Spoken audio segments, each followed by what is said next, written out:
Hola, soy Julián Varela, soy fotógrafo, reportero gráfico en la agencia Telam y un apasionado de toda la vida de la fotografía y de esa forma de expresión. Creo que como cualquier persona todos tenemos una postura política. Depende, digamos, siempre la tenés, a la postura siempre está en lo que uno hace y depende también para qué. Yo particularmente sí tengo una postura política muy firme, muy marcada, que está en mis fotografías. Obviamente en lo que es el trabajo de prensa uno trata de excluir un poco eso porque tiene un trabajo que es mostrar una realidad como está y ahí uno como que la subleva un poco a esa postura política porque tiene que hacer un trabajo, pero después en el resto sí creo que hay una postura política natural de todas las personas que creo que es muy sana y creo que el fotógrafo tiene un compromiso con mostrar y mostrar implica una postura política siempre, así que sí, creo que él debe comprometerse para ser sincero. Normalmente uno cuando va a buscar una imagen en particular o va a fotografiar algo en particular, ya tiene una idea de lo que va a mostrar, una movilización, hablando tanto en fotografía ya sea de prensa o una fotografía más artística o más documental, uno sabe más o menos lo que va a buscar y está atento a eso, pero generalmente lo que le da la sustancia a la imagen que uno termina capturando es el contexto, porque la idea de la imagen es mostrar, es contar una historia, es contar lo que está pasando, inmortalizarlo en un instante, pero ese instante lo va dando el contexto. Uno por ahí llega con muchas suposiciones o preestablecidos de lo que va a buscar, pero para ser sincero uno tiene que dejarse llevar por el contexto y ahí tomar la imagen, que a veces es algo en la misma línea de lo que uno iba a buscar y a veces uno se encuentra con cosas nuevas o con cosas que uno no se espera, y creo que eso es lo más interesante, lo más importante de la fotografía, que es lograr captar esos momentos como vienen sucediendo, ¿no? Obviamente siempre está el ojo de quien la toma atrás, ¿no? Y uno mira con su ojo y por eso también en la fotografía uno muestra una cosa, pero por ahí quien la ve y la interpreta de otra. Como sucede con todo el arte, creo que va por ahí la cosa. Bien, ahí sí, la imagen se nutre de muchísimas cosas. Primero hay unas ciertas formas, ciertas reglas como todo para la imagen que ayudan a componer la imagen. En esa composición está puesto el autor, ¿no? El que la toma.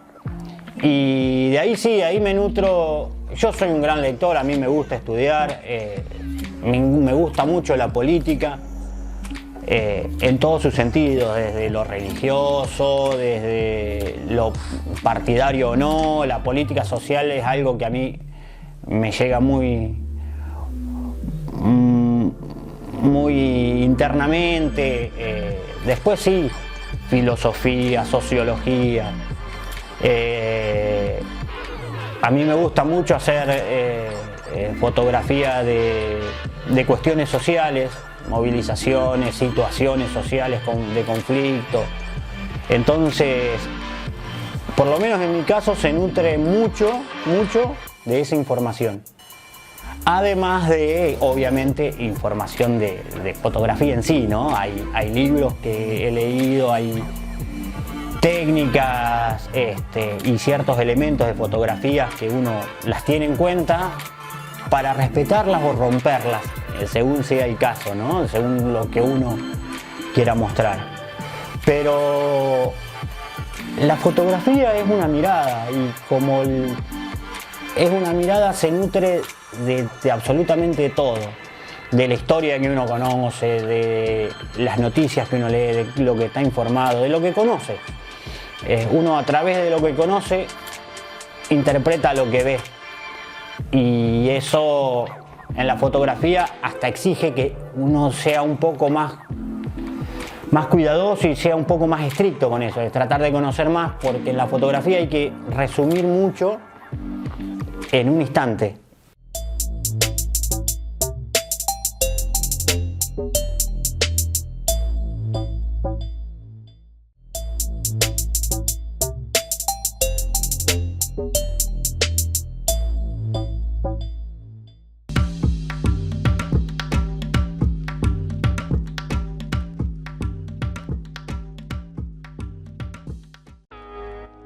Marta Minujín, Argentina. Minujín nació en Avellaneda, en la provincia de Buenos Aires, habiendo vivido una infancia que ella misma ha descrito como horrible. Minujín estudió Bellas Artes en algunas escuelas nacionales sin llegar a recibirse. En 1961 presentó su primera exposición individual con tan solo 18 años e inició su breve paso por el informalismo. Ese año, Minujín consiguió una beca en Francia y para emanciparse falsificó su documento y se casó con el economista Juan Gómez Sabaini. En 1962 regresó a la Argentina, pero un año más tarde vuelve a París gracias a otra beca. Allí se vincula con el nuevo realismo y realiza su primer happening, La Destrucción, en el que colegas de Minujín destruyeron las obras del artista.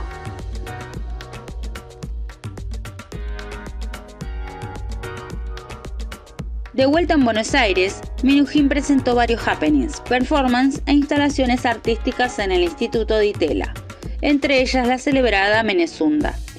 Durante finales de los años 60, Minujín se adhirió al movimiento contracultural hippie en Nueva York tras haber ganado la beca Guggenheim, donde se volcó al arte pop y al arte psicodélico.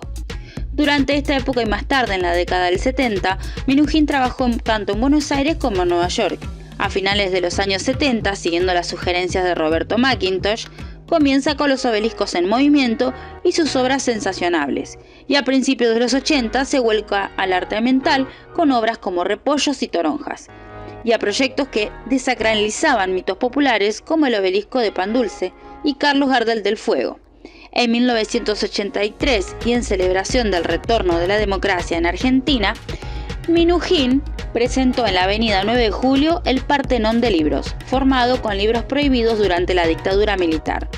Durante los años 80, su interés por la revisión de los mitos se vuelca a la escultura griega clásica, en obras que caen o se fragmentan como Venus de Milo cayendo y Joven Helénico fragmentándose, sin abandonar el arte de acción, produciendo obras como su colaboración con Andy Warhol. Desde los años 90, su trabajo ha sido revalorizado y consagrado en diversos homenajes y retrospectivas. Actualmente Minujín continúa trabajando como artista en su taller en el barrio porteño de San Cristóbal. Estas son algunas de sus obras.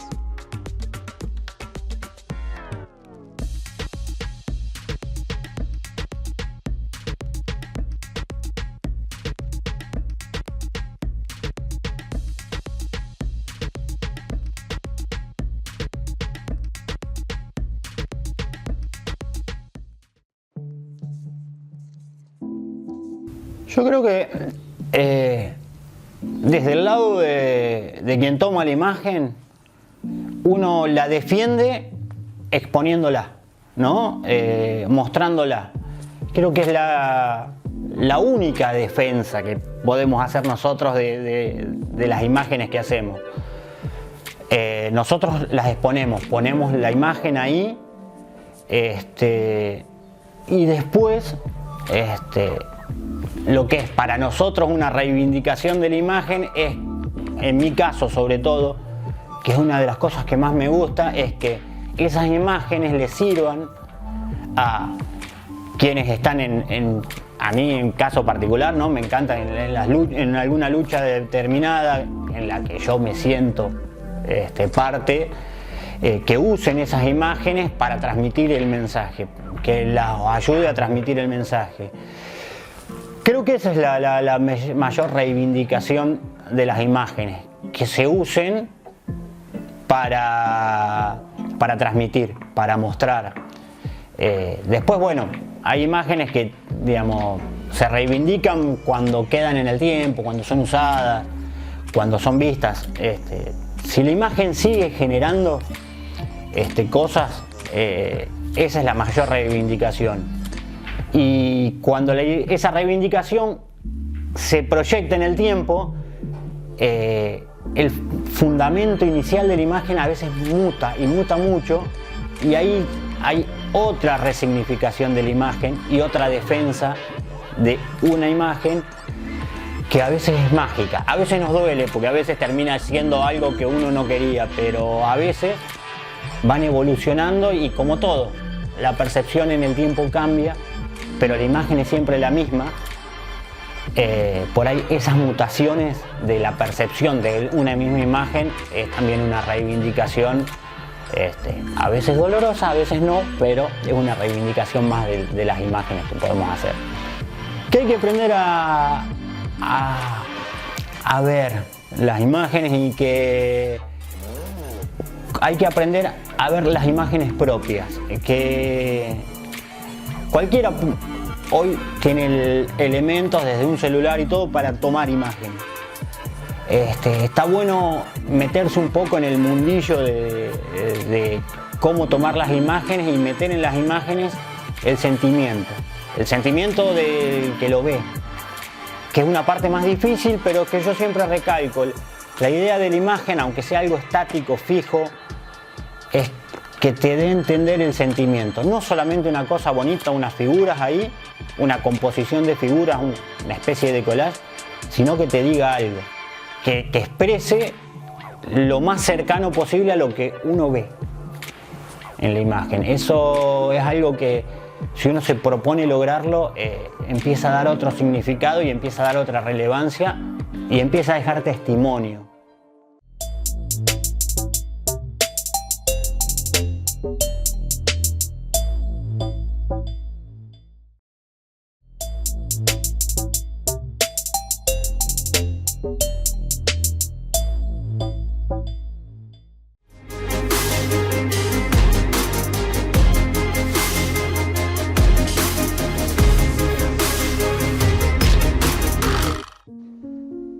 El dibujo arquitectónico que te invita a pasar.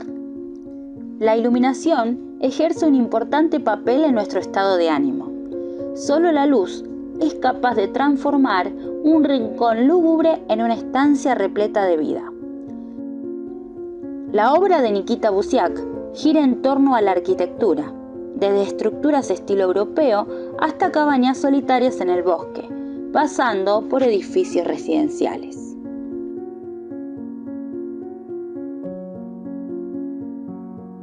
Para finalizar cada detalle del dibujo arquitectónico, Nikita manipula digitalmente la luz que va ingresando por las ventanas de las edificaciones para que a través de ellas la ilusión sobresalga del folio, haciendo creer al espectador que alguien está esperándole en la casa. La ilusión óptica de las ventanas iluminadas se obtiene gracias a un uso inteligente de la ubicación del resplandor, además de una acertada elección de colores. Estas son algunas de sus obras.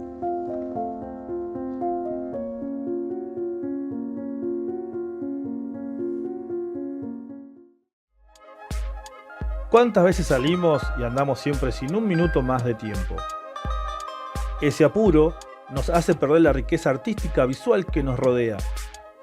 En este recorrido, te invitamos a mirar la ciudad con ojos plásticos, a apreciar los espacios urbanos poniendo atención en el valor artístico, arquitectónico, históricos culturales y paisajísticos ambientales. Bienvenides. Bienvenides. Estuvimos visitando la iglesia y el pueblo de San José. Este pertenece al departamento de Quemú Quemú y es parte del municipio de Colonia Barón. y está a tan solo 1 hora de la capital pampeana. Al llegar, la iglesia se lleva la mirada de los que visitan el pueblo, pero no siempre fue tan grande como la vemos hoy en día. La historia del templo se remonta a 1912, cuando existía en la colonia una pequeña capilla de reducido tamaño para las reuniones de los fieles que asistían periódicamente a los cultos. A partir de la gestión de los mismos colonos, se obtuvo el permiso del padre inspector Valentín Bonetti para la construcción de un templo de mayores dimensiones. En forma conjunta, los pobladores comenzaron con las tareas destinadas a la construcción del edificio. Ellos fueron elaborados en terrenos de un vecino fundador, el señor Jacobo Kirchner, mientras que otros vecinos, como Luis Ropel y Francisco Reynard, recorrían el sur recolectando fondos para completar la obra. A su vez, cada familia esperaba su turno para acarrear ladrillos hasta el templo en construcción. Su construcción comenzó un 31 de octubre del año 1926 y el 8 de mayo de 1927 fue bendecida y colocada la piedra fundamental. En dicha ceremonia estuvieron presentes el entonces gobernador del territorio, Ignacio Laza, además de algunas autoridades eclesiásticas y numerosos fieles. Finalmente, la inauguración del templo se efectuó un 8 de mayo de 1927. Durante más de 70 años, la atención y el cuidado del edificio estuvo a cargo de la familia Matner, una de las pocas que habían quedado en la colonia. En el transcurso del tiempo y la falta de recursos, entre otros factores, contribuyeron seriamente al deterioro del inmueble. No obstante, hacia finales del año 1998, por la misma gestión de los pobladores de la colonia ante el gobierno provincial, se logró el inicio de los trabajos destinados a la restauración del templo. En la actualidad, la iglesia continúa siendo visitada por la comunidad local. Como dijimos, este antiguo edificio fue construido entre 1926 y 1927. Su estilo arquitectónico es el neoclasismo alemán. Se le llama neoclasismo porque es un estilo nuevo, pero dentro del clásico. Para entenderlo mejor debemos dividir el término neoclasismo. Prefijo neo significa nuevo. Por su parte, la palabra clasismo se refiere a la corriente estética clásica, pero con un toque de modernismo de la época. La catedral, construida de ladrillos, solo su frente revestido en cemento y pintado en blanco. Su entrada principal, de madera con doble hoja, lleva las iniciales del pueblo. Es imposible que la mirada no nos lleve a su torre de 23 metros que contiene un rosetón justo en la mitad. Más arriba tenemos el campanario con sus ajimes alrededor. Estas son unas ventanas de 2 aberturas que están divididas verticalmente en 2 partes iguales, que permiten la corriente del aire, pero no así el ingreso de agua en caso de lluvias. Su pináculo final superior con la cruz cristiana. En los laterales de la iglesia podemos encontrarnos sin revoque los ladrillos a la vista, puertas de maderas y los grandes vitrales de vidrio repartido.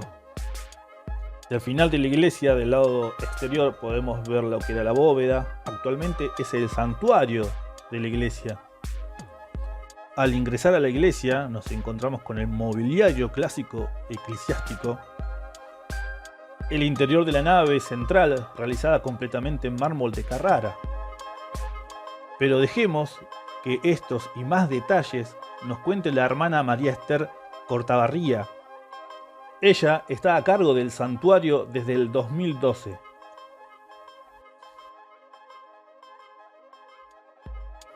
Bienvenidos. Estamos en el Colonia San José, dentro del Santuario San José. Es un santuario declarado provincial, pueden ser también nacionales los santuarios. Por este momento todavía es de la diócesis de Santa Rosa, o sea, de toda la provincia de La Pampa. Esto ha sido una antigua colonia alemana, de los alemanes del Volga. Después, hasta los años 60, tuvo mucha vida. Después ya con los jóvenes, como las familias tenían muchos hijos y mucha gente joven fue a trabajar a las fábricas de Buenos Aires, entonces fueron quedando menos, fueron quedando la gente más grande. Y con los años, con el paso del ferrocarril por Colonia Barón, se fue ampliando Colonia Barón y la parte comercial, todo, y San José se fue achicando, ¿no? Se fue despoblando. También lo que era la parte religiosa, los sacerdotes pasaron a la sede de Barón, ya no fue más el centro aquí, y bueno, desde ahí un poco después quedó muy descuidado. En el año 83 lo declararon monumento histórico provincial, la provincia lo arregló, pero ya no hubo más vida espiritual, más vida de la comunidad que participara. Así que después sí, igual siguió quedando muy descuidado todo, hasta hace 10 años que el obispo Poli en su momento quiso comenzar con la idea de que acá fuera un santuario, que comenzáramos una pastoral de santuarios, que es dentro de la Iglesia Católica están las comunidades de las parroquias y están los santuarios, ¿no? Y ahí empezamos, ¿no?, con las peregrinaciones mensuales y con la fiesta anual, y después empezaron los grupos a querer venir, de las bicis, de las motos, de los gauchos, y bueno, se fue armando todo un trabajo hermoso dentro de este santuario.